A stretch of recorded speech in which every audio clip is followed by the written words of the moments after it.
Hello guys, welcome to my channel NS online classes.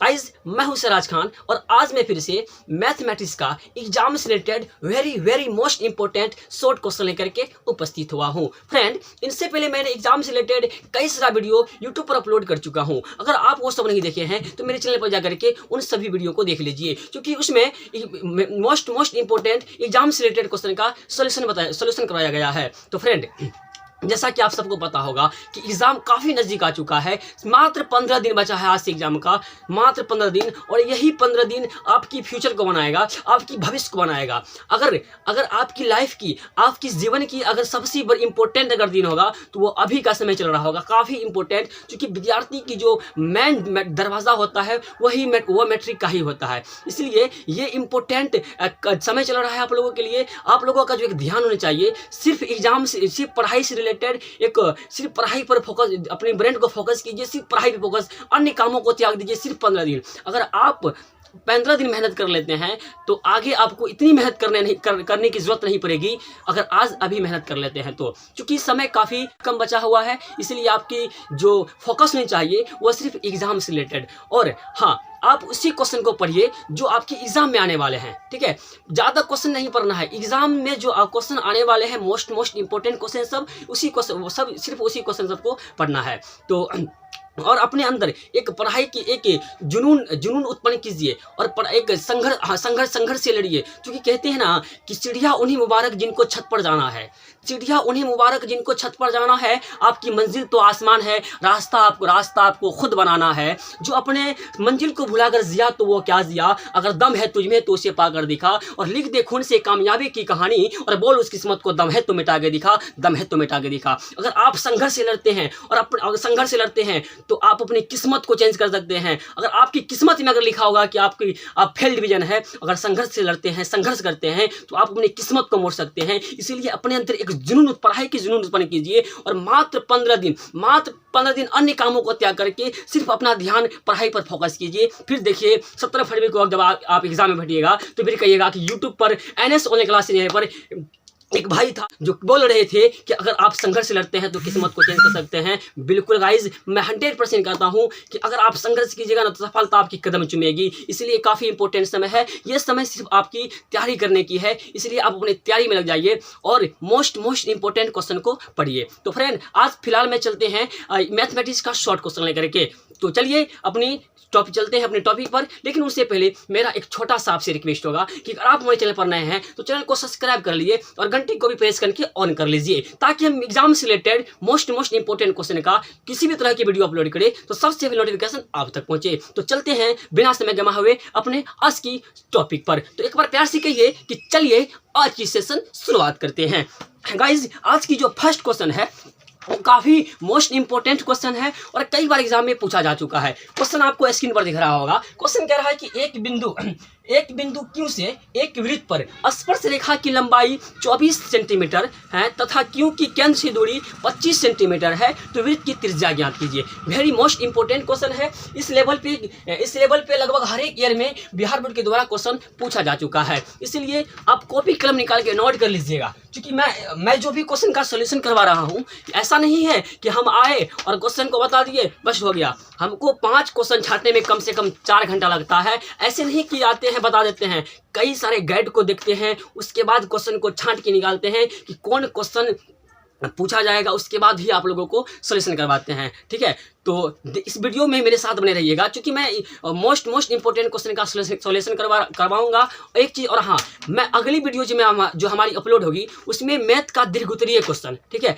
Math का दीर्घ उत्तरीय question होगा जो आपके एग्जाम में आने वाले हैं। जैसा कि आप सबको पता होगा कि आपके एग्जाम में 8 दीर्घ उत्तरीय क्वेश्चन यानी 5 नंबर का रहेगा, जिसमें आपको जवाब मात्र 4 का देना है, ठीक है। तो मैं ज़्यादा नहीं, मैं 15 को दीर्घ उत्तरीय क्वेश्चन करवाऊंगा और उसी 15 में से आपका लगभग 8 में कम से कम 6 या 7 क्वेश्चन 100% लड़ेगा, ठीक है, 100% लड़ेगा। 6 से 7 क्वेश्चन मैं सिर्फ 15 क्वेश्चन करवाऊंगा, उसी 15 में से 7 से 8 10, मेरे ख्याल से 10 प्लस क्वेश्चन लड़ जाएगा, ठीक है, 10 क्वेश्चन प्लस लड़ेगा और जिसमें आपको जवाब देना होगा 4। तो काफ़ी आसान है, काफ़ी मतलब ज़्यादा घबराने की बात नहीं है। मैं उस सबको आप उनका क्वेश्चन वीडियो अपलोड करवाऊँगा। उसके बाद मैं साइंस का भी करवाऊँगा, ठीक है, एग्जाम से रिलेटेड जो आपके एग्जाम में आने वाले हैं। इससे पहले मैं ऑब्जेक्टिव का 40 मोस्ट इंपॉर्टेंट क्वेश्चन अपलोड कर दिए हैं। अगर नहीं देखे हैं तो वहाँ जाकर के आप वहाँ जाकर देख लीजिएगा, या फिर मैं इस वीडियो के डिस्क्रिप्शन में उन सब का लिंक दे दूँगा, आप वहाँ जाकर के देख सकते हैं।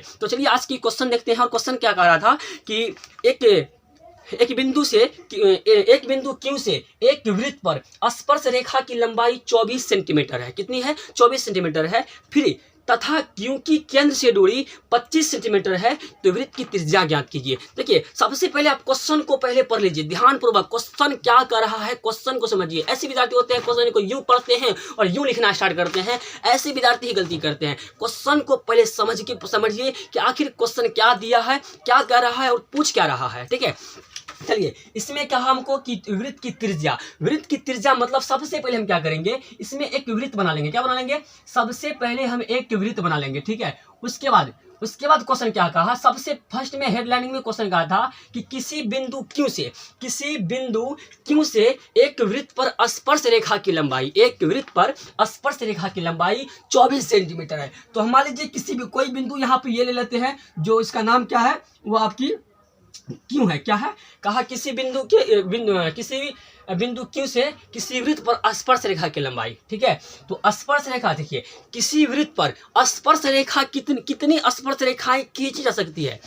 तो किसी वृत्त पर किसी बाह्य बिंदु की अगर बात की जाएगी तो बाह्य बिंदु से 2 स्पर्श रेखा खींची जा सकती है। अगर बाह्य बिंदु की बात ना की जाएगी, सिर्फ अगर बोले क्वेश्चन कहेगा कि एक वृत्त पर कितनी स्पर्श रेखाएं खींची जा सकती है, तो फिर उस कंडीशन में कहेंगे कि अनंत स्पर्श रेखाएं खींची जा सकती है, ठीक है। अगर जैसे ही बाह्य बिंदु की बात की जाएगी तो उस कंडीशन में सिर्फ 2 स्पर्श रेखाएं खींची जा सकती है, और उन दोनों स्पर्श रेखा की लंबाई आपस में क्या होगी, बराबर होगी, ठीक है।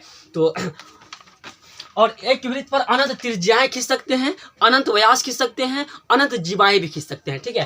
तो क्या कहा कि बिंदु Q से वृत्त पर स्पर्श रेखा की लंबाई कितनी है, 24 सेंटीमीटर है। तो यहाँ से आप या तो नीचे खींच लीजिए स्पर्श रेखा, या फिर ऊपर खींच लीजिए, ये आप पर डिपेंड पड़ता है, आपको जैसे इच्छा है खींच सकते हैं। चलिए हम ऊपर खींच लेते हैं, ठीक है। तो ये क्या है, स्पर्श रेखा की लंबाई, क्या है, स्पर्श रेखा की लंबाई, ठीक है। कितनी है, तो क्वेश्चन कह रहा है कि 24 सेंटीमीटर। कितना है, 24 सेंटीमीटर, ठीक है। उसके बाद कहा कि बिंदु Q से वृत्त के केंद्र की दूरी, बिंदु Q से केंद्र की दूरी कितनी है, तो केंद्र की दूरी आपको है 25 सेंटीमीटर। तो मान लीजिए ये क्या है, ये वृत्त की केंद्र है और इसकी दूरी कितनी है, ये इसकी दूरी है 25 सेंटीमीटर। कितनी है, 25 सेंटीमीटर, ठीक है। तो हमसे क्या पूछा, क्वेश्चन कह रहा है कि वृत्त की त्रिज्याएं क्या होगी, वृत्त की तो वृत्त की त्रिज्या क्या होती है, वृत्त के केंद्र से परिधि के बीच की दूरी को वृत्त की त्रिज्या बोलते हैं। क्या बोलते हैं, वृत्त की केंद्र से परिधि तक की दूरी को हम त्रिज्या बोलते हैं, ठीक है। तो ये केंद्र है, तो ये परिधि इसकी है, तो यहाँ तक ये क्या है, इसकी त्रिज्या ही है, क्या है, ये त्रिज्या है ना, वो त्रिज्या ही है। तो यही क्वेश्चन पूछ रहा है कि इसकी त्रिज्या क्या होगी। अब देखिए कि ये क्वेश्चन, ये एक त्रिभुज बन रहा है, ये क्यों, इसका नाम दे दीजिए आप, O केंद्र हो गया, इसका नाम दे दीजिए आप P, क्या दे दीजिए, POQ, एक त्रिभुज बन गया, क्या बन गया, त्रिभुज बन गया। और एक चीज याद रखिएगा कि स्पर्श रेखा जो है त्रिज्या के साथ 90 डिग्री का कोण बनाता है, यानी 90 डिग्री का कोण बनाता है। तो यहाँ कितना कोण बनेगा, यहाँ 90 डिग्री का कोण बनेगा, क्योंकि त्रिज्या स्पर्श के साथ 90 डिग्री का ही कोण बनाती है, ठीक है। और आप एक 9th क्लास में पढ़े होंगे, 8th क्लास में पढ़े होंगे, पाइथागोरस प्रमेय का नियम पढ़े होंगे कि अगर किसी त्रिभुज में अगर 2 भुजा की मान दी गई है तो आप तीसरी भुजा आसानी से ज्ञात कर सकते हैं, बिल्कुल आसानी से, ठीक है। तो अब ये देखिए एक त्रिभुज बन रहा है P और Q में 2 भुजा है, तो एक भुजा ये निकल जाएगा, है ना। ये देखिए ये त्रिभुज में भी काम कर रहा है और वृत्त की त्रिज्या के भी काम कर रही है ना। अगर ये भुजा निकाल लेंगे इस त्रिभुज में, तो यही भुजा क्या होगा, इस वृत्त की त्रिज्या होगी, इस वृत्त की क्या होगी, त्रिज्या होगी, ठीक है। और एक चीज और हाँ, कि सब ये देखिए ये त्रिभुज तो बन रहा है, बट कौन त्रिभुज बन रहा है, तो समकोण त्रिभुज बन रहा है, क्योंकि यहाँ एक कोण 90 डिग्री बोले तो समकोण बन रहा है ना। तो समकोण त्रिभुज किसे कहते हैं, कि ऐसे त्रिभुज जिसका एक कोण 90 डिग्री, ऐसे त्रिभुज जिसका एक कोण समकोण हो अर्थात 90 डिग्री हो, समकोण त्रिभुज कहलाते हैं। और समकोण त्रिभुज में 3 भुजाएं होती हैं, एक कर्ण होती हैं, एक लंब होती है, एक आधार होती है, ठीक है। तो कर्ण बोले तो क्या, कर्ण बोले तो हाइपोटेनियस, ठीक है, लंब बोले तो परपेंडिकुलर, और आधार बोले तो बेस, ठीक है। तो उसमें एक फॉर्मूला होता है, कर्ण स्क्वायर इज इक्वल टू लंब स्क्वायर प्लस आधार स्क्वायर, है ना। अब इसमें कर्ण लंब आधार कौन होती है उसको समझ लीजिए। देखिए थोड़ा वीडियो थोड़ा सा लंबा होगा, लेकिन मैं समझा, मैं आपकी हर एक डॉट को क्लियर करूंगा, सिर्फ इसको समझ लीजिए। उसके बाद कोई सा भी अगर मान दे देगा, कोई क्वेश्चन देगा, तो मैं गारंटी लेता हूं कि आप उस क्वेश्चन को सॉल्व करके आइएगा। इसकी गारंटी मैं लेता हूं। सिर्फ आप क्वेश्चन को समझिए कि क्वेश्चन को सॉल्व कैसे करते हैं। क्वेश्चन को कैसे किया जाता है, टच करने के लिए सीखिए कि क्वेश्चन को कैसे टच करेंगे, ठीक है। तो ये क्या बन रहा है, समकोण त्रिभुज, है ना। तो समकोण त्रिभुज में जो समकोण की सामने वाली भुजा होती है उसी को हम कर्ण कहते हैं। तो देखिए ये समकोण त्रिभुज में सामने वाली भुजा कौन है, ये ओपी है, इसलिए ओपी क्या होगा, यही ओपी होगा उसका कर्ण। क्या होगा, कर्ण बोले तो हाइपोटेनियस, क्या होगा, हाइपोटेनियस। और समकोण त्रिभुज में समकोण बनाने वाली भुजा को हम लंब कहते हैं। क्या कहते हैं, समकोण त्रिभुज में समकोण बनाने वाली भुजा को ही लंब कहते हैं। तो समकोण त्रिभुज में देखिए यहाँ भुज लंब कौन बनाना है, क्यों, इसलिए ये क्या होगा, यही उसका लंब होगा। और उस त्रिभुज में समकोण लंब और कर्ण के अतिरिक्त जो शेष तीसरी भुजा बच जाती है उसी को हम आधार कहते हैं, बोले तो बेस कहते हैं। क्या कहते हैं, बेस कहते हैं। गाना तो सुने होंगे, बेबी को बेस पसंद है, ठीक है, उसे क्या कहते हैं, बेस कहते हैं, ठीक है।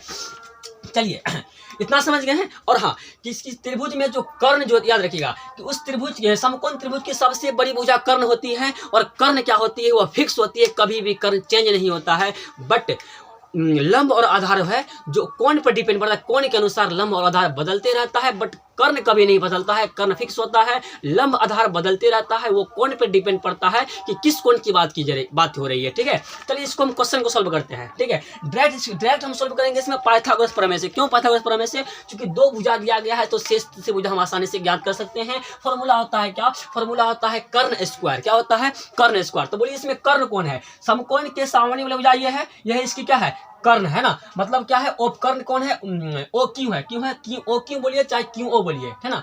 ओ क्यों ओ या ओ क्यों बोल दीजिए, कोई दिक्कत नहीं है। तो लिखेंगे पाइथागोरस प्रमेय से। क्या लिखेंगे, पाइथागोरस प्रमेय से, ठीक है, पाइथागोरस प्रमेय से ओ क्यू स्क्वायर, है ना, ओ क्यू स्क्वायर बोले तो कर्ण स्क्वायर इज इक्वल टू क्या होगा, लंब स्क्वायर। लंब कौन हो गया, लंब इसमें हो गया पी क्यू। समकोण त्रिभुज में समकोण बनाने वाली भुजा को ही लंब कहते हैं, इसलिए समकोण ये भुजा पी क्यू बना रहा है ना, पी क्यू क्या है, वही उसके लंब है। तो क्या हो जाएगा, पी क्यू स्क्वायर, है ना, प्लस कर्ण स्क्वायर प्लस लंब, कर्ण स्क्वायर बराबर लंब स्क्वायर प्लस आधार स्क्वायर। तो आधार कौन हो गया, शेष भुजा जो बच गया वही इसका क्या है, आधार है, यानी ओपी। क्या हो गया, ओपी आपको क्या हो गया, आधार हो गया, ठीक है। अब देखिए यहाँ पे हमको ओ क्यू का मान कितना दिया गया है, 25 सेंटीमीटर। यहाँ लिखेंगे क्या, अब 25 सेंटीमीटर का स्क्वायर करेंगे इज इक्वल टू करेंगे पी क्यू के मान दे रखा है कितना, 24 सेंटीमीटर। कितना दे रखा है, 24 सेंटीमीटर का स्क्वायर करेंगे, फिर प्लस ओपी तो हमको निकालना है, इसलिए ओपी का क्या करेंगे, ओपी स्क्वायर लिखेंगे, ठीक है। उसके बाद 25 का स्क्वायर जो होता है वो 625 होता है। आपको पता होगा कि 25 का स्क्वायर कितना होता है, 625 centimetre square is equal to 24 का स्क्वायर होता है 576। कितना होता है, आप गुना कर लीजिएगा। स्क्वायर का मतलब हुआ 24 गुना 24, 2 बार ये गुना होगा, ठीक है। कितना होगा, 576 सेंटीमीटर स्क्वायर, फिर प्लस कितना हो जाएगा, ओपी स्क्वायर, ठीक है। ध्यान से समझिएगा, क्वेश्चन थोड़ा लंबा होगा, क्वेश्चन लंबा नहीं होगा, मतलब वीडियो थोड़ा सा लंबा होगा, लेकिन क्वेश्चन मैं बिल्कुल शॉर्ट तरीका से इसको सॉल्व करेंगे। और मैं आपको क्वेश्चन समझा के छोड़ूंगा। अगर नहीं समझिएगा तो फिर कहिएगा कि यूट्यूब पे कोई से बोल रहे थे, ठीक है। बिल्कुल समझा के आपको छोड़ूंगा। देखिए क्या करेंगे यहाँ पे, फिर देखिए 625। सबसे पहले आप यहाँ पे इम्प्लाइज डेट मान लीजिएगा, नहीं तो आपका सवाल गलत हो जाएगा। ये अगर बीच में बराबर पड़ता है ना, तो यहाँ पे ये बराबर देना नहीं भूलिएगा, नहीं तो आपका बिहार बोर्ड नंबर काट लेगा, ठीक है। फिर मत कहिएगा कि सर बताए नहीं थे, इसलिए क्या कीजिएगा, यहाँ पे इम्प्लाइज डेट देना मत छोड़िएगा, है ना। तो 625 सेंटीमीटर स्क्वायर ये प्लस में है। हमको पता है कि जब किसी संख्या को बराबर के इधर से उधर करते हैं तो उसकी चिन्ह क्या होता है, चिन्ह उसकी बदल जाती है ना। तो ये प्लस इधर किस में आ जाएगा, इधर आएगा आपको minus 576 centimetre square is equal to OP square, is equal to OP square. अब देखिए 625 में अगर 576 घटाते हैं तो शेष जो बचेगा, शेष आपको बच जाएगा कितना, आपको बच जाएगा 49 सेंटीमीटर स्क्वायर। कितना बच जाएगा, आप घटा लीजिए। देखिए अब 15 में से 6 गया, कितना बचेगा 9, यहाँ कितना बच गया यहाँ बच गया 1, 11 में से 7 गया 4, 5 5 कैसे ना 49 centimetre square is equal to OP square. अब देखिए हमको यहाँ निकालना है क्या, ओपी, ना कि ओपी स्क्वायर के निकालना है। ओपी हमकी त्रिज्या निकालना है, तो स्क्वायर को हटाते हैं। याद रखिएगा कि स्क्वायर को जब हम किसी राइट साइड या फिर लेफ्ट साइड से स्क्वायर को हटाते हैं, अगर राइट साइड से हटाते हैं तो लेफ्ट साइड जितनी भी संख्या होती है सब रूट में जाते हैं। अगर इधर स्क्वायर की संख्या हटाएंगे तो बराबर की उससे जितनी भी संख्या है सब के सब रूट में जाते हैं, ठीक है। अगर इधर किसी का अगर स्क्वायर हटाते हैं तो बराबर की से जितनी संख्या है सब किस में जाएंगे, रूट में। रूट में क्यों जाएंगे, क्योंकि उसका फिर अगर वर्ग करेंगे ना तो फिर वो कट जाएगा, उतना ही जाएगा। इसलिए हम डायरेक्ट वर्ग तर नहीं करना है, डायरेक्ट इतना समझ लीजिए कि अगर स्क्वायर हटाएंगे बराबर की से जितनी भी संख्या होगी सब जाएंगे किसमें, रूट में, प्लस माइनस के साथ। तो जरूरत पड़ने पर प्लस माइनस लेंगे, लेकिन अगर यहाँ पे डायरेक्ट आप लिखिएगा रूट में लिखिएगा, हालांकि प्लस माइनस के साथ आता है ना। तो यहाँ क्या करेंगे, ओपी स्क्वायर यानी स्क्वायर को हटाएंगे तो सब किसमें आएंगे, ये सब के सब रूट में, किसमें आएंगे, रूट में। यानी 49 centimetre square is equal to क्या बच गया, ओपी। अब हमको पता है कि 49 जो है ये 7 का वर्गमूल है, किसका है, 7 का वर्गमूल है। मतलब ओपी कितना निकल गया, ओपी निकल गया 7 सेंटीमीटर। कितना निकल गया, ओपी बराबर 7 सेंटीमीटर। हमको निकालना क्या था, हमको यही ओपी निकालना था। यही ओपी क्या है, वृत्त की त्रिज्या है। तो हम कह सकते हैं कि वृत्त की त्रिज्या ओपी इज इक्वल टू कितनी, 7 सेंटीमीटर, है ना। यहाँ लिखिएगा अतः वृत्त की त्रिज्या, क्या लिखेंगे, अतः वृत्त की त्रिज्या इज इक्वल टू कितना आ जाएगा, यानी त्रिज्या क्या है, ओपी है, बराबर कितना हो जाएगा, 7 सेंटीमीटर। यही आपके आंसर है। काफी इंपॉर्टेंट क्वेश्चन है, इस लेवल पे आपकी एग्जाम आपको बिहार बोर्ड के द्वारा क्वेश्चन पूछा जाता है, ठीक है। और ये भी पूछ लेता है कि किसी वृत्त पर किसी बाह्य बिंदु से खींची गई स्पर्श रेखा की लंबाई बराबर होती है ना। सिद्ध कीजिए कि किसी वृत्त पर किसी बाह्य बिंदु से खींची गई स्पर्श रेखा की लंबाई बराबर होती है। ये भी काफी इंपॉर्टेंट मोस्ट क्वेश्चन है, ये कई बार एग्जाम बिहार बोर्ड के द्वारा पूछा गया है। इस क्वेश्चन का भी मैं सोल्यूशन करवाऊंगा। फिलहाल आज चलते हैं अगली क्वेश्चन पे और देखते हैं आज की अगली मोस्ट इंपॉर्टेंट क्वेश्चन क्या है, ठीक है। चलिए आज की देखते हैं नेक्स्ट क्वेश्चन। और नेक्स्ट क्वेश्चन कह रहा है कि कह रहा है बहुपद 2 माइनस 8x प्लस 6 के शून्य ज्ञात कीजिए ना। शून्य ज्ञात, हाँ हमने इससे पहले बताया था शून्य काफी मतलब इंपॉर्टेंट क्वेश्चन सब है। शून्य निकालने की कई सारी विधियां हैं, ठीक है। यहाँ उसमें देखते हैं, पहले सबसे पहले लिख लिया क्वेश्चन क्या रहा है कि 2x square minus 8x plus 6 क्या निकला, इसका शून्य निकलना है ना। देखिए इसमें पद कितनी है, पद यहाँ 3 है। हमने कहा था अगर किसी भी बहुपद का शून्य ज्ञात करने के लिए कहा जाएगा और तो सबसे पहले उसमें हम क्या करेंगे, सबसे पहले उसमें हम देखेंगे पद। अगर 2 पद से रहेगा तो डायरेक्ट बराबर 0 मान करके क्या करेंगे, हम संख्या को इस तरह भेज करके उसकी शून्य ज्ञात कर लेंगे, है ना। लेकिन जब पद 3 दिया जाएगा इसको अब अलग थोड़ा डिटेल से इसको सोल्व करेंगे। 2 विधि है, गुणनखंडन विधि से कर सकते हैं या फिर क्या कहते हैं द्विघाती से भी कर सकते हैं। फिलहाल हम इसको गुणनखंडन विधि से करेंगे, ठीक है। अच्छा एक चीज और याद रखिए, ये कौन सी बहुपद है, तो द्विघात बहुपद है। द्विघात बहुपद में अधिकतम घात कितना होता है, 2। ये भी पूछ लेता है कि द्विघात बहुपद की अधिकतम घात कितनी होती है, या फिर पूछ लेगा कि द्विघात बहुपद में कितने शून्यक होते हैं, तो द्विघात बहुपद में सिर्फ 2 शून्यक होते हैं। ऐसे याद रखिएगा कि जिस बहुपद की जितनी अधिकतम घात होती है वही उसका शून्यक होता है, यानी उतना ही उनका शून्यक होता है। इसकी अधिकतम घात 2 है, इसीलिए इसकी शून्यक कितना होगा, 2 होगा। चलिए निकाल के दिखाते हैं आपको कि 2 शून्यक कैसे निकलता है, ठीक है। चलिए सबसे पहले क्या करेंगे, देखिए इस वाले को है ना, जो x स्क्वायर के साथ जो गुणांक लगा हुआ है उनको आप लास्ट से गुना कर लीजिए। कितना हो जाएगा, प्लस प्लस प्लस, यानी कितना आएगा, 6 दूनी 12 प्लस 12। अब इस 12 को क्या करेंगे, ऐसे 2 संख्या में तोड़ेंगे कि गुना करने पर हमको गुणनफल प्राप्त पुनः प्लस 12 होनी चाहिए, या उसके बाद उसी 2 संख्या को जोड़ या घटाव करके हमको -8 होना चाहिए। चलिए इसको सबसे पहले इसको करेंगे, इसका फैक्टर मेथड से करेंगे, गुणनखंडन से, ठीक है। चलिए 2 छा के 12 करते हैं और 2 तिया 6 करते हैं, 3 कम 3, मतलब कि 2 गुना 2 गुना 3 गुना 1। अब इसी संख्या में से हमको ऐसी 2 संख्या बनाना है कि गुणनफल जो दोनों संख्या का गुणनफल मतलब गुना करने पर पुनः हमको प्लस 12 होनी चाहिए, और उन्हीं 2 संख्याओं को जोड़ घटाव करने पर हमको कितना होना चाहिए, -8x होना चाहिए। कितना, -8x होना चाहिए, ठीक है। चलिए देखिए इस गुना करते हैं। अगर हम करते हैं 2 दूनी 4, तो 4 गुना 3 करेंगे तो 4 तिया 12 हो गया। अब कोई दो संख्या बनाइएगा ना, आपको गुणनफल तो तुरंत पड़ जाएगा, लेकिन कंडीशन साला यही आपको नहीं होगा। ठीक है, अगर 4 तिया 12 करते तो गुणनफल 12 पड़ गया।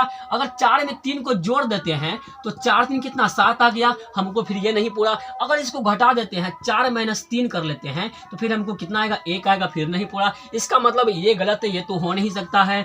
ऐसा करते हैं कि 3 दूनी 6 करते हैं और 2 1 कम 2, यानी कि 2 गुना 6 करते हैं तो कितना आ जाएगा 12 आ जाएगा, है ना। उसके बाद 2 में अगर 6 को जोड़ते हैं, 2 में अगर 6 को जोड़ेंगे कितना आएगा, 2 में 6 को तो 2 गुना कितना होगा 6 8 होगा, यहाँ की जोड़ेंगे तो कितना आएगा 8 आएगा। लेकिन हमको यहाँ पे -8 लाना है, इसलिए क्या करेंगे -2 को -6 से गुना करेंगे, -2 को -6 से गुना करेंगे और -2 को फिर -2 करेंगे, -6 करेंगे तो माइनस माइनस प्लस 12 हो जाएगा। फिर माइनस माइनस ये दोनों जुट करके क्या आएगा 8 आएगा और चिन्ह यहाँ माइनस आएगा, क्यों, चूंकि दोनों का चिन्ह माइनस है इसलिए यहाँ पे क्या आएगा -8 आएगा। ठीक है, समझ गए। अब इसी दो संख्या को यहाँ लिखेंगे, यहाँ लिखेंगे कितना लिखेंगे 2x² क्या लिखेंगे 2x²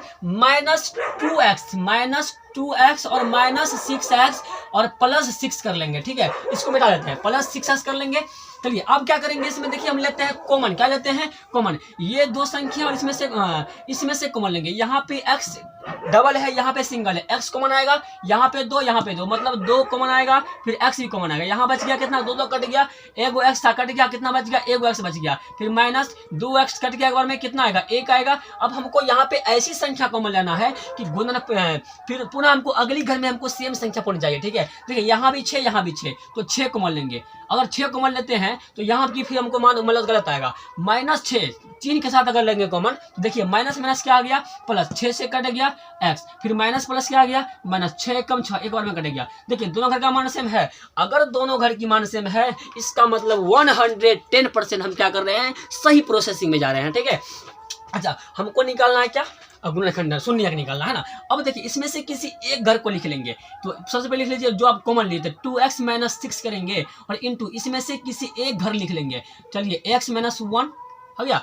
अब हमको निकालना है क्या शून्यक, तो ऐसा कीजिए ना, अब बराबर सबके 0 मानिए, इसके माना 0 मानिए, लिखेंगे जब क्या लिखेंगे, जब लिखेंगे अगर हम 2x - 6 बराबर 0 मान लेंगे, क्या मानेंगे 0 मानेंगे, तब जो हमारी x की वैल्यू आएगी वो कितना आएगी 2x - 6 बराबर क्या होगा -6 उधर किस में जाएगा प्लस में, किस में जाएगा, यानी x इज इक्वल टू कितना आएगा 6 बट्टे कितना 2, 2 तिया 6 कट गया, यानी x बराबर कितना आ गया 3, एक शून्य कितना आ गया प्लस का 3 आ गया, है ना। दूसरी शून्य क्या करेंगे पुनः मानेंगे, हम क्या मानेंगे देखिए इसमें पुनः मानेंगे जब अगर कर लेंगे x - 1 इज इक्वल टू 0, तब हमारी जो x की वैल्यू आएगी x इज इक्वल टू +1 आएगा ना। अतः इस बहुपद का जो शून्यक है क्या है, अतः बहुपद लिख लीजिएगा, बहुपद जो वो लिख लीजिएगा ना, आप ये लिख लीजिएगा बहुपद की शून्यक, ये आप लिख लीजिएगा कि शून्यक, क्योंकि वीडियो फिर लंबा होगा ज़्यादा, है ना। शून्यक कितना है x is equal to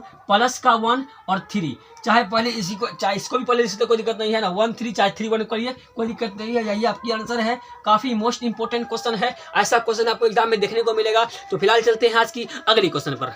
next question करा है कि निम्नलिखित अपवर्गित आंकड़े की माध्यिका ज्ञात कीजिए। ठीक है, ये सांख्यिकी से है कई और इंपॉर्टेंट क्वेश्चन है, एग्जाम में देखने को मिलेगा। और ऐसा क्वेश्चन आपको ज़्यादातर ऑब्जेक्टिव मिलेगा, सब्जेक्टिव में तो देखने को कम मिलेगा बट ऑब्जेक्टिव में ज़्यादा मिलेगा। तो मैं आप कहेगा सर ऑब्जेक्टिव में मिलेगा तो आप सब्जेक्टिव में क्यों बता रहे हैं, तो सुनिए सब्जेक्टिव में अगर आपको सिर्फ समझ जाइएगा ना, तो ऑब्जेक्टिव में आप देखने के साथ आंसर मारिएगा कि नहीं, आप देखिएगा कि ना इसका आंसर ये होगा। ठीक है, सब्जेक्टिव में थोड़ा डिटेल से पढ़ाना बता देते हैं, विद्यार्थी को अच्छे से समझ में आ जाते हैं। ठीक है, तो क्या कहा कि आंकड़ा दिया गया है, अपवर्गित आंकड़े की माध्यिका ज्ञात कीजिए ना। तो आंकड़ा सबसे पहले आप लिख लीजिए कितना है 18 13 17 12 16 19 कितना है आपको दिया गया है 18, ठीक है 13, उसके बाद 17 12 17 12 17 16 19 कितना है 16 19 16 19, ठीक है। ये आपको दिया गया है ना।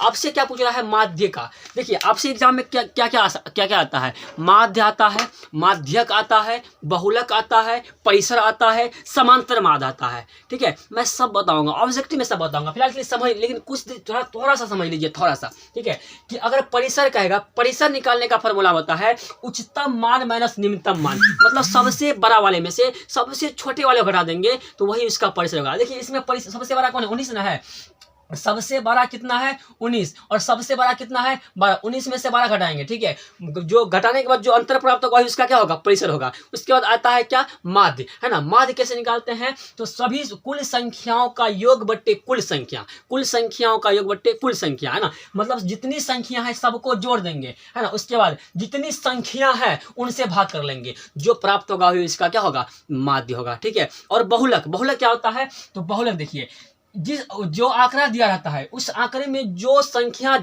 सबसे अधिक बार आती है ना, जो सबसे अधिक बार आती है वही उसका बहुलक आता है। इसमें देखिए ऐसी कोई संख्या है जो 2 बार आया है, नहीं है, ऐसी कोई संख्या नहीं है, सब एक सिंगल है, मतलब इसमें बहुलक है ही नहीं है। इसमें अगर बहुलक जैसे कि मान लीजिए दे देते यहाँ पे कि 13, तो फिर 13 इसका बहुलक होता है, क्यों, क्योंकि 13 अधिक बार आया है ना। तो फिलहाल यहाँ 13 नहीं है, हमको सिर्फ यहाँ माध्यक निकालना है ना।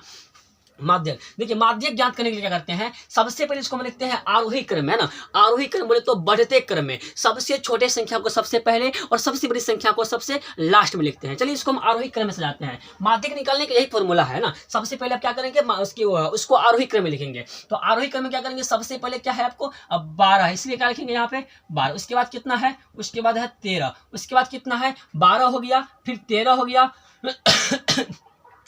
13 के बाद कितना हो जाएगा 16, कितना आएगा 16, 16 के बाद कितना आ जाएगा 17, कितना आ जाएगा 17 आ जाएगा, 17 के बाद कितना आ जाएगा 18। ठीक है, 18 बाद कितना आ जाएगा 19। आप लिख लीजिएगा कि दिए गए आंकड़े को आरोही क्रम में सजाने पर, क्या लिख लीजिएगा, दिए गए आंकड़े को आरोही क्रम में सजाने पर। ठीक है, जब आप आरोही क्रम में सजा लीजिएगा उसके बाद देखिए क्या कीजिएगा, दोनों तरफ से संख्या को छाटिएगा, यानी इधर से एक लीजिए, फिर इधर से एक लीजिए, फिर इधर से एक लीजिए, फिर इधर से एक लीजिए, फिर इधर से एक लीजिए, फिर इधर से एक लीजिए। ठीक है, तो बिचला जो संख्या बचेगा वही उसका क्या होगा, माध्यक होगा, है ना, वही उसका क्या होगा, माध्यक होगा। लेकिन यहाँ पे बिचला कोई संख्या बच ही नहीं रहा है। ठीक है, अगर मान लीजिए जैसे कि जोड़ा जाएगा, जैसे 8 रहेगा, 10 रहेगा, 12 रहेगा, तब उस कंडीशन में आपको बीच में कोई नहीं बचेगा, मतलब एक भी संख्या नहीं बचेगा। जैसे कि 7 दिया, 9 दिया, 13 दिया, उस कंडीशन में आपको बीच में एक संख्या बच जाएगा, वही उसका माध्यक होगा। लेकिन यहाँ पे देखिए बीच में कोई नहीं बच रहा है, इधर से भी 3 आ गया, इधर से भी 3 आ गया, है ना, बीच में ना कोई बचा, बीच में कुछ नहीं बचा। तो क्या करेंगे, यही जो बीच के बाद जो बीच के जो दोनों सेट संख्या है, मतलब कि ये हम लेंगे, अब इतना कहीं बनाएंगे, इधर से 2, इधर से 2, ये जो 2 बच गया इस दोनों को जोड़ देंगे। तो 16 को 17 से जोड़ देंगे, कितना हो जाएगा 16 को, यानी 16 प्लस 17 क्या कर लेंगे, और 2 संख्या है ना, तो भागा 2 से कितना कर लेंगे, डिवाइड 2 से कर लेंगे। दोनों को जोड़ेंगे तो 17 और 16, 17 में 16 को जोड़ेंगे कितना हो जाएगा 33, कितना आएगा 33 बट्टे कितना जाएगा 2। अब 33 बट्टे 2 को क्या कीजिएगा, अगर भाग कीजिएगा तो आपको कितना आएगा, आपको कट करके आ जाएगा 16 दूनी 32 होता है, तो 16.5 यही आपकी आंसर होगा, माध्यक। माध्यक निकालने का एक यही फॉर्मूला है, बिल्कुल मोस्ट इंपोर्टेंट क्वेश्चन है, आपको ऑब्जेक्टिव में भी देखने को मिलेगा। तो चलिए आज की देखते हैं नेक्स्ट क्वेश्चन। नेक्स्ट क्वेश्चन कह रहा है कि एक वृत्त के चतुर्थांश का क्षेत्रफल ज्ञात कीजिए जिसकी परिधि 22 सेंटीमीटर है। एक वृत्त के चतुर्थांश का क्षेत्रफल ज्ञात कीजिए जिसकी परिधि 22 सेंटीमीटर है। सबसे पहले जो आपसे पूछ रहा है, बताइए क्या पूछ रहा है, कि वृत्त के चतुर्थांश का क्षेत्रफल। आप हमको ये बताइए कि वृत्त के चतुर्थांश का क्षेत्रफल का फॉर्मूला क्या होता है। जब फॉर्मूले याद नहीं तो फिर सवाल कहां से सॉल्व कीजिएगा। ठीक है, तो वृत्त के चतुर्थांश का फॉर्मूला क्या होता है, वृत्त क्या होता है पाई आर स्क्वायर, वृत्त का क्या होता है पाई आर स्क्वायर होता है। क्या होता है, वृत्त का चतुर्थांश पूछ रहा है, मतलब वृत्त का चौथा भाग, है ना, 4 भाग में इसको बांट दीजिए, है ना, यही इसका क्या है, ये इसका क्या है, ये चतुर्थांश मतलब इसका क्षेत्रफल, है ना, जो पूरे का पाई स्क्वायर है, तो चतुर मतलब 4 भाग, तो 4 से डिवाइड, यानी 4 पाई आर स्क्वायर बट्टे 4, या फिर कह लीजिए 1/4 इंटू पाई आर स्क्वायर, ये वृत्त के चतुर्थांश का क्षेत्रफल है। तो हमको वृत्त के चतुर्थांश की क्षेत्रफल ज्ञात करने के लिए हमको क्या चाहिए, अब पाई की मान चाहिए और आर की मान चाहिए। तो पाई की मान कुछ नहीं कहा तो हम 22/7 लेंगे, बट आर की मान चाहिए। आर कहाँ से आएगा, तो जो आपको दिया गया है उन्हीं के माध्यम से आपको आर निकल जाएगा। आपको दिया है गया परिधि दिया गया है, तो परिधि से आप क्या कीजिएगा आर निकाल लीजिएगा। अगर आर निकल गया तो एक सिंपल लाइन में इसको क्या करेंगे हम क्षेत्रफल को ज्ञात कर लेंगे, है ना। तो सबसे पहले लिख लेते हैं क्या, दिया गया परिधि, है ना। तो हमको क्या दिया है, हमको दिया गया है परिधि। क्या दिया गया है, तो लिखेंगे परिधि, है ना। परिधि कितना दिया गया है आपको, 22 सेंटीमीटर। कितना दिया गया है, 22 सेंटीमीटर। तो बताइए परिधि का फॉर्मूला क्या होता है, 2πr कितना होता है, इज इक्वल टू 22 सेंटीमीटर, है ना। अब देखिए यहाँ से हमको r निकल जाएगा, 2 का 2 लिखेंगे और पाई का मान लिखेंगे 22/7 गुना r करेंगे बराबर 22 सेंटीमीटर करेंगे, ठीक है। अब देखिए हमको r चाहिए, तो इसलिए बराबर की जितनी संख्या उधर भेज देंगे, लिखेंगे r इज इक्वल टू, ठीक है, r इज इक्वल टू करेंगे 22 का 22 लिखेंगे सेंटीमीटर करेंगे, ठीक है। अब देखिए यहाँ 22 दूना 44 होगा और ये संख्या उधर जाने के बाद क्या होगा, पलट जाएगा। मतलब जो अंश है वो हर में, जो हर है वो अंश में, जो ऊपर है वो नीचे, जो नीचे है वो ऊपर जाएगा, है ना। बराबर कुछ चिन्ह बदल जाएगा, संख्या मतलब बदल जाएगा ये। तो 22 दूना 44 कहाँ जाएगा, 44 आएगा नीचे, है ना, सॉरी 7 जाएगा ऊपर और 44 आएगा नीचे, यानी कि गुना आएगा 2/7 गुना बट्टे कितना जाएगा, 44 सेंटीमीटर, है ना। 44 सेंटीमीटर नहीं है, कोई दिक्कत नहीं है।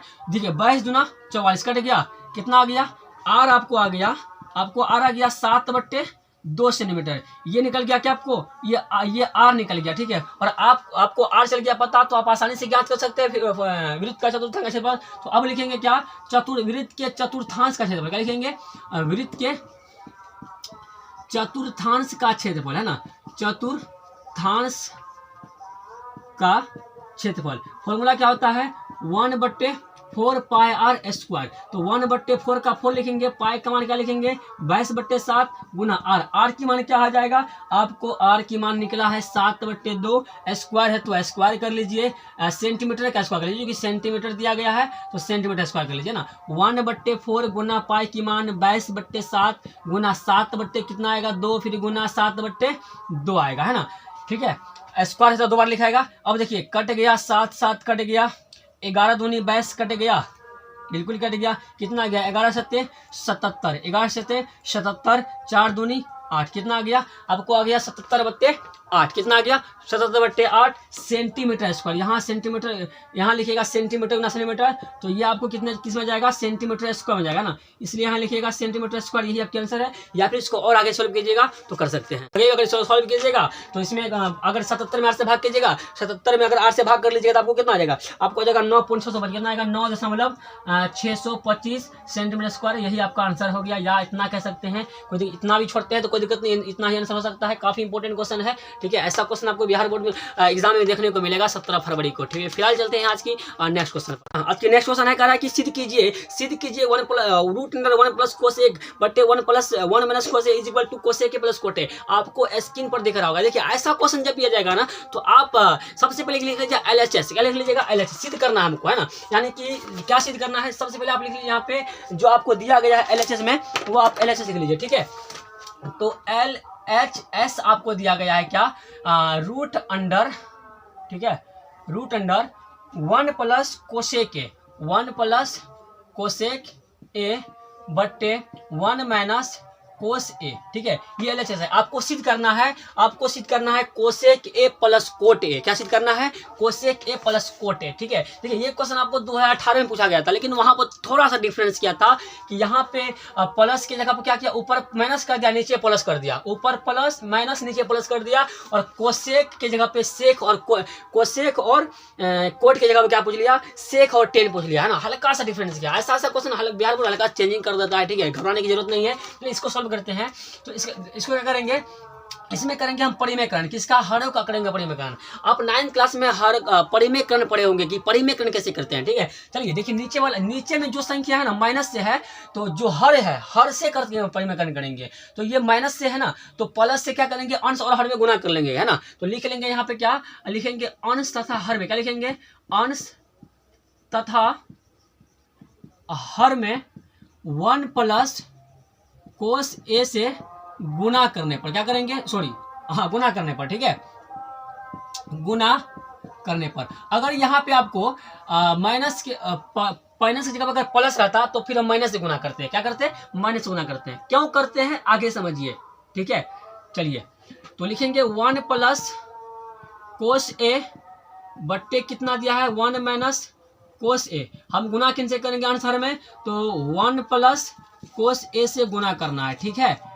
फिर इधर भी गुना कर दीजिए, 1 प्लस कोस ए गुना करना है।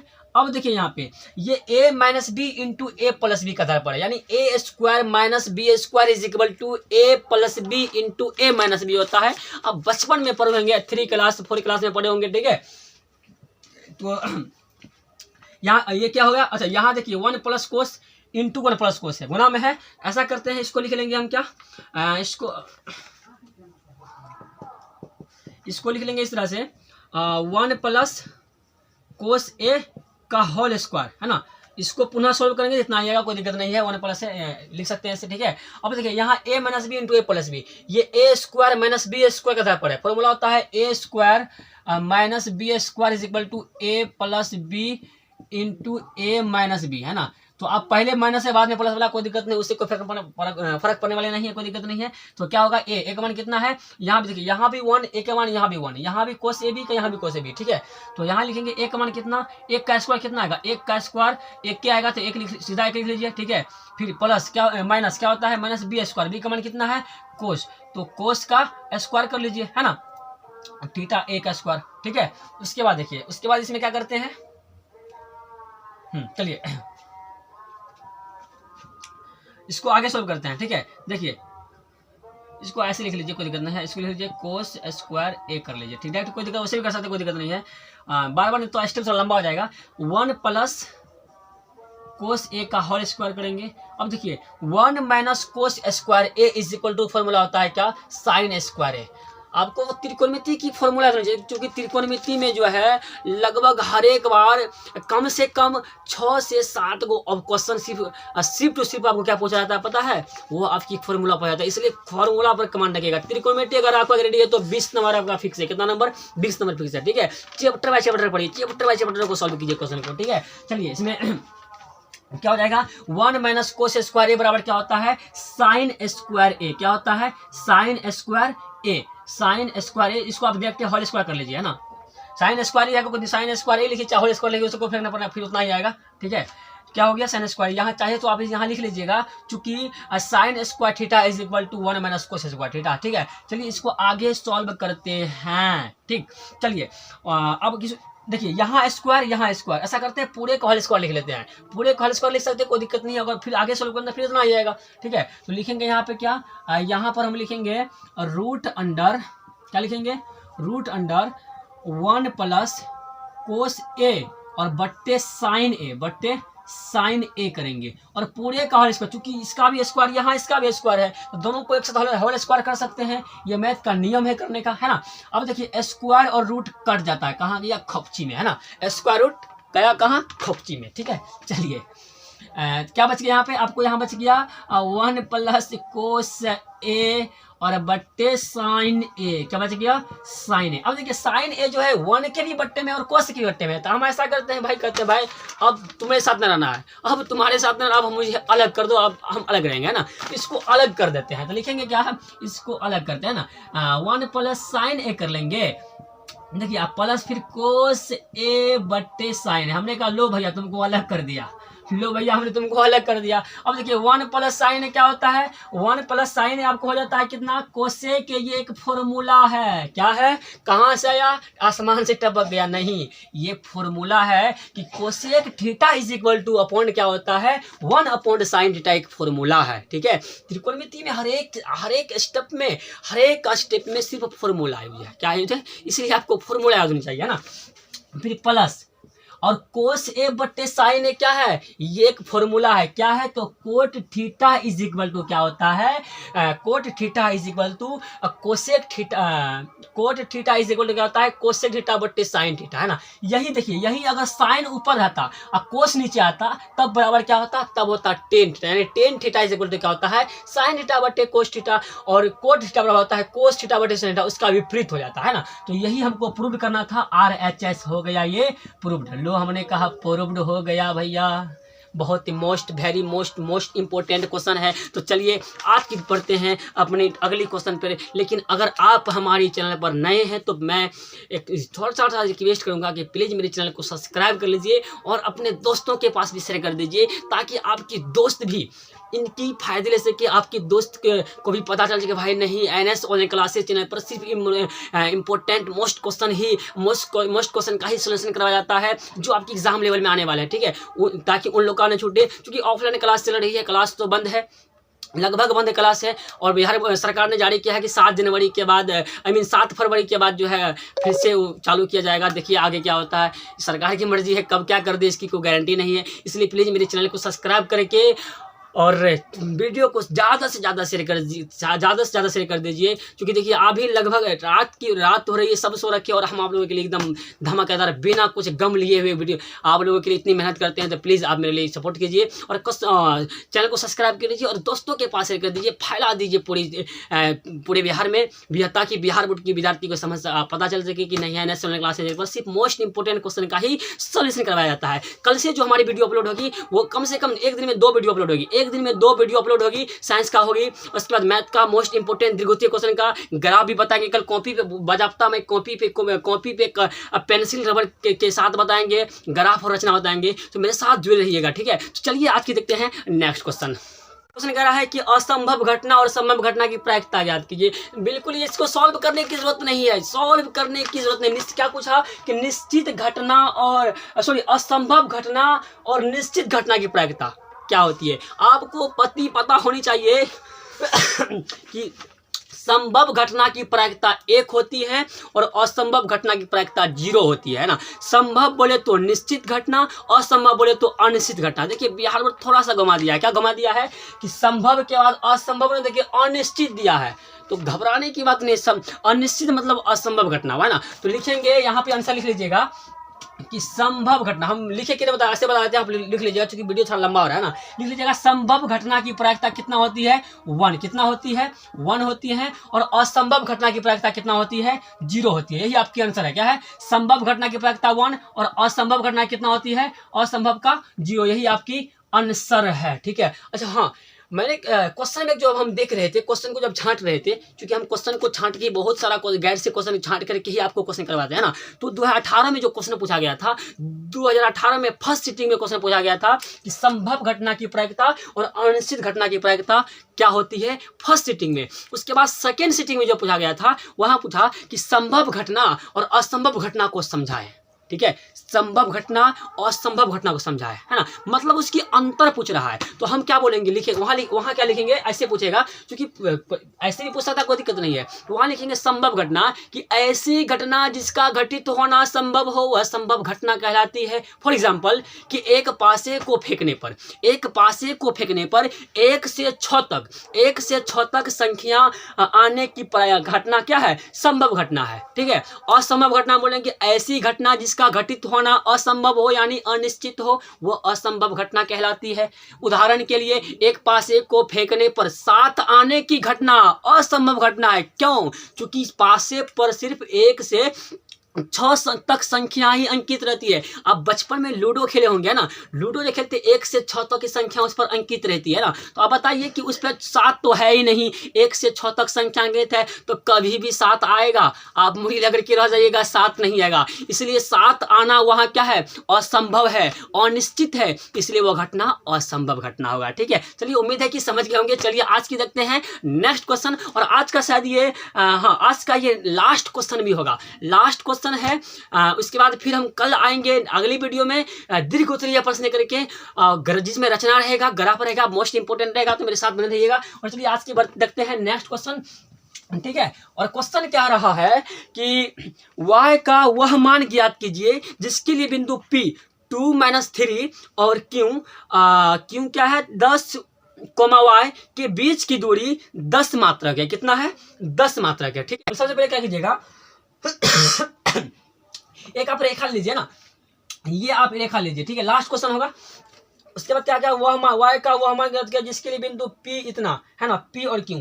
तो रेखा मान लीजिए ये P और ये क्या है, Q है, क्या है, Q है। इसकी दूरी P क्या मान दे रखा है 2, -3 है ना, 2, -3, ठीक है। उसके बाद दिया हुआ है आपको Q 10, y कितना दिया गया है 10, y। तो कर है इसमें y की मान कीजिए, बिल्कुल आसान तरीका से ज्ञात कर सकते हैं, ठीक है। चलिए कैसे ज्ञात कर, देखिए कैसे ज्ञात कर सकते हैं, दूरी सूत्र से ज्ञात करेंगे। किससे, दूरी सूत्र से। तो दूरी सूत्र का फॉर्मूला होता है, क्या होता है फॉर्मूला, आपको याद होनी चाहिए, फॉर्मूला याद होनी चाहिए कि x2 x2 माइनस x1 का होल स्क्वायर रूट अंडर, है ना, फिर root under y2 minus y2 minus y1 का होल स्क्वायर, ठीक है, x2 माइनस x1 का होल स्क्वायर। तो लिखेंगे यहाँ से डायरेक्ट निकालेंगे। देखिए दूरी सूत्र क्या लिखेंगे, दूरी बिंदु P, क्या लिखेंगे, हल लिख लीजिएगा आप यहाँ पे, है ना, बिंदु P तथा Q की बीच, Q की दूरी, है ना, क्यों तथा क्यों, बड़ा क्यों लीजिए, क्योंकि दूरी सूत्र से ही निकालेंगे। क्या निकालेंगे, क्योंकि दूरी, है ना।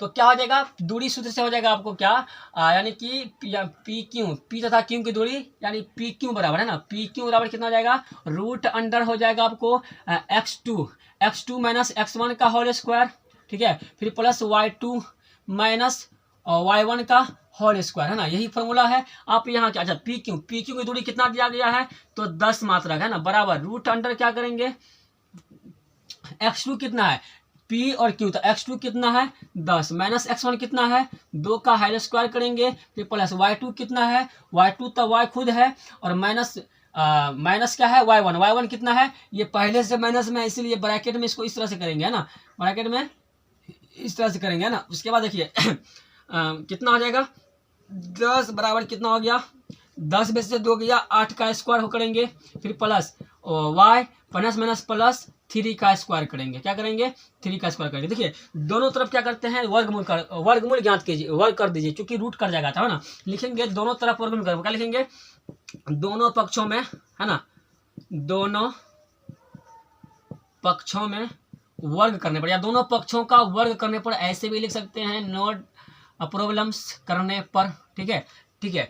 तो 10 का दोनों तरफ वर्ग करेंगे, तो 10 का स्क्वायर कर लेंगे, और बराबर इधर करेंगे 8 का स्क्वायर कितना हो जाएगा 64 लिख लीजिए, प्लस फिर y प्लस 3 का स्क्वायर कर लीजिए, और इधर भी पूरा वर्क कर लीजिए। तो ये स्क्वायर रूट कट गया, हाँ कट गया, बिल्कुल कट गया।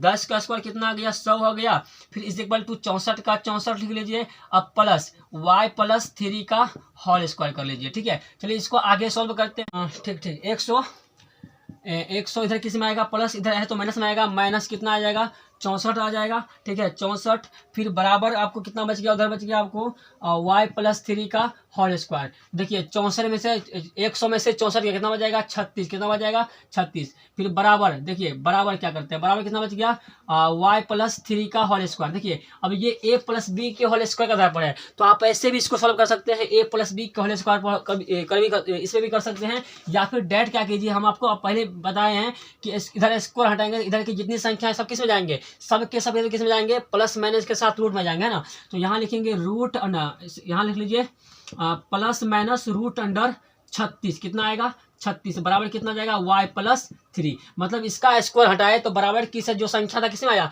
प्लस माइनस के साथ रूट में आ गया। इससे पहले ही बताया है, आप a प्लस बी के होल स्क्वायर पे भी सॉल्व कर सकते हैं, वैसे कोई दिक्कत नहीं है ना, ठीक है। तो कितना आ गया 36 का बराबर कितना आ जाएगा, एक बार प्लस एक बार माइनस कितना आएगा, यानी 6, बराबर कितना आ गया y प्लस 3 आ गया, कितना आ गया y प्लस 3 आ गया, ठीक है। देखिए अब क्या करेंगे, यहाँ कंडीशन क्या है, लिखेंगे जब, क्या लिखेंगे जब, अगर हम एक बार प्लस 6 लेंगे ना, क्या लेंगे,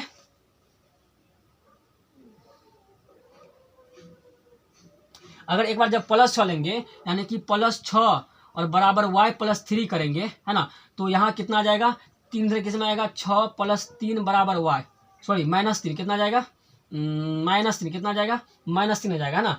ये प्लस में 3 किस में जाएगा, माइनस में जाएगा, तो यानी कि 6 में से 3 कितना हो जाएगा 3 बराबर कितना आ गया y आ गया। एक बार जब हम क्या करेंगे -6 बराबर y प्लस 3 लेंगे, एक बार क्या करेंगे -6 बराबर y प्लस 3 करेंगे, तो फिर -6 और माइनस में, इधर प्लस में है, इधर किस में आएगा, इधर आएगा माइनस में, -3 बराबर कितना आ जाएगा y, यानी माइनस में जो जाएगा कितना आ जाएगा 6, -9 बराबर कितना आ गया y, बराबर कितना आ गया y, ठीक है। तो आंसर आपको क्या निकल गया, आपको आंसर निकल गया, आपको निकल गया आंसर कितना, y का मान निकला था ना, तो y की वैल्यू यहाँ कितना निकल गया, y की वैल्यू आपको निकल गया 2, एक निकल गया +3, एक निकल गया -9, यानी y बराबर कितना आ गया, एक बार आ गया 3, -9, कितना आ गया -9, ठीक है। तो उम्मीद करते हैं कि ये वीडियो आपको अच्छा लगा होगा और क्वेश्चन आसानी के साथ समझ में आया होगा। अगर ये क्वेश्चन आप लोगों को ज़रा सा भी अच्छा लगा है तो प्लीज़ लाइक कीजिए। लाइक करने के बाद कमेंट में बताइए कि आप कहाँ से देख रहे हैं और आपको ये कैसा लगा। उसके बाद आप चैनल पर नए हैं तो चैनल को सब्सक्राइब कर लीजिए और दोस्तों के पास शेयर कर दीजिए ताकि आपकी दोस्त भी इसकी मौका का फायदा ले सके।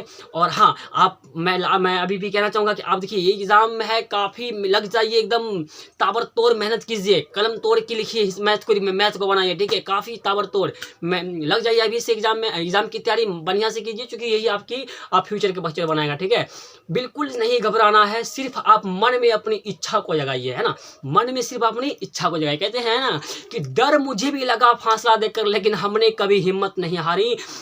मैं आगे बढ़ता गया रास्ता देकर, मंजिल खुद ब खुद आती गई मेरी हौसला देकर। अगर आप अपने अंदर हौसला लाते हैं ना तो आपकी मंजिल खुद आपकी कदमों तक चल करके आएगी, ठीक है। तो आप सिर्फ संघर्ष कीजिए और मेहनत कीजिए प्लीज़। तो ठीक है, मिलेंगे कल फिर से अगले वीडियो में। तो प्लीज़ सब्सक्राइब करके घंटी को दबा कर ऑन कर लीजिएगा और अपने दोस्तों के पास शेयर कर लीजिएगा और कमेंट में जरूर बताइएगा कि ये वीडियो आपको कैसा लगा। तो फिर मिलेंगे कल हम अगले वीडियो में नए क्वेश्चन के साथ, मोस्ट इंपॉर्टेंट क्वेश्चन के साथ। तो तब तक के लिए जय Hind, good night, best of luck, thank you so much.